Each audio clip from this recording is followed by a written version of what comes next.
After a long season of riding, I'm ready to tear down my lowrider, and I've got all my tools set out next to me. I want to see how quickly I can do this and make this video as short as possible. And I may come in later and fast forward the video so that you don't have to watch so much. But we're going to start on the seat. Take it off first. Usually a 9/16 with all the equipment. I don't have the advantage of ratcheting wrenches, so I do everything kind of the hard way. Next, sissy bar. Try not to kill yourself with things hanging on the wall.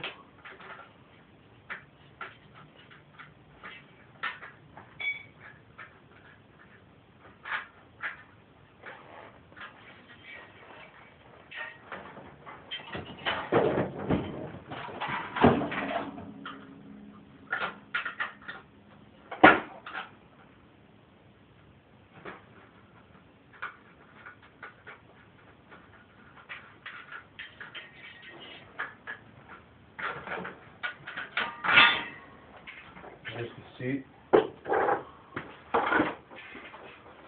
The fender stays have also been loosened because they're attached to the same bolts. Just drop all of this equipment on the floor right below it. Pick it all up when I'm finished. I need to get into here to get the chain guard bolt off.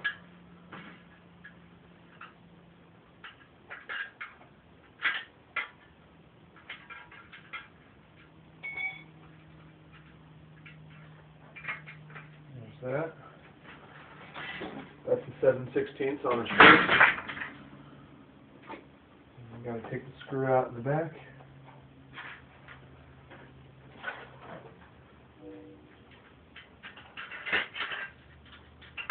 Put the screw back, don't lose it. Next we'll take off our crank assembly. The older pedals are usually 9/16. Newer stuff is usually 15 mil. If you put your wrench on your pedals, no matter which side on your bike, it always turns toward the back of the bike. Always. Clockwise.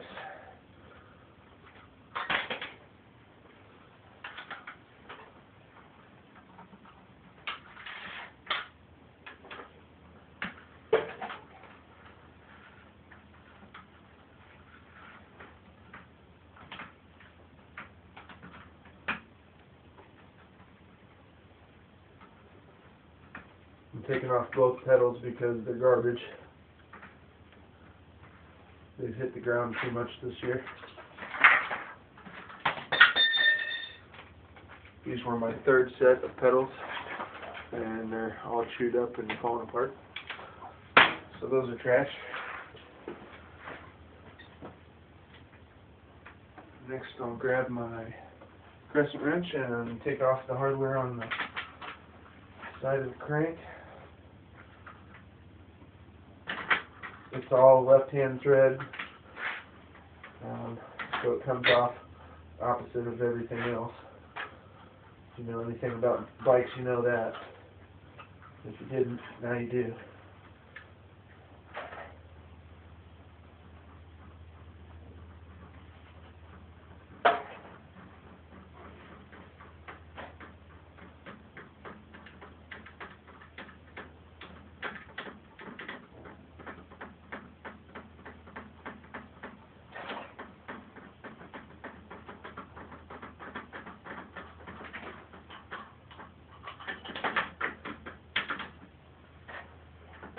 Bearings.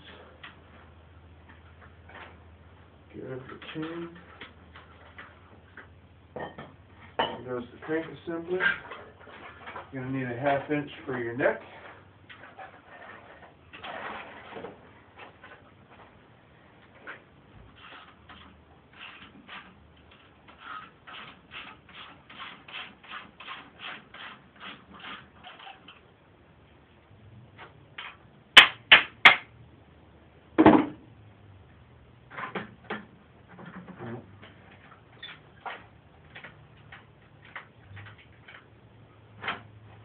There's the bar.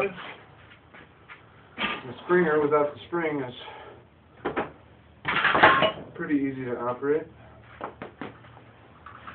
Everything comes off pretty easily because it's not put together correctly. That's the price you pay for having a lowrider. But again, it all comes apart very easily.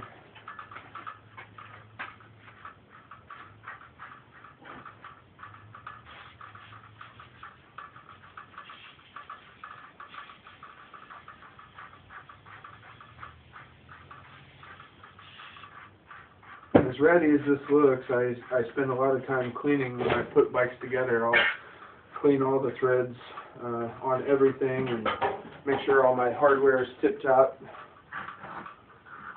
so that everything goes together easily and comes apart easily. And that's a pretty good example right there, that front end coming apart the way it did.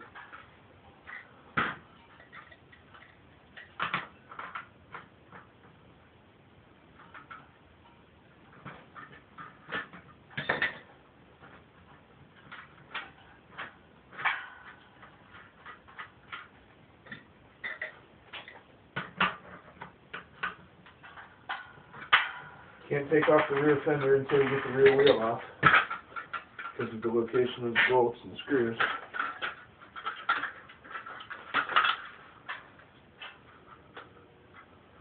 This doesn't like to come out of there because the tire's too big for the frame, so I gotta let air out of it.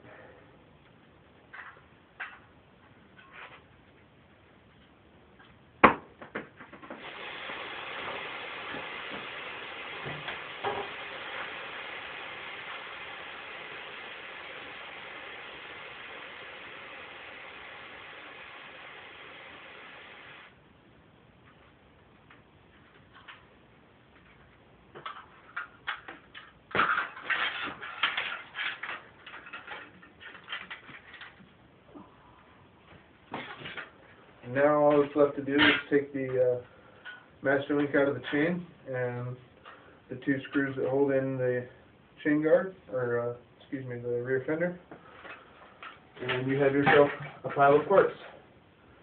And now I'm going to build a different bike.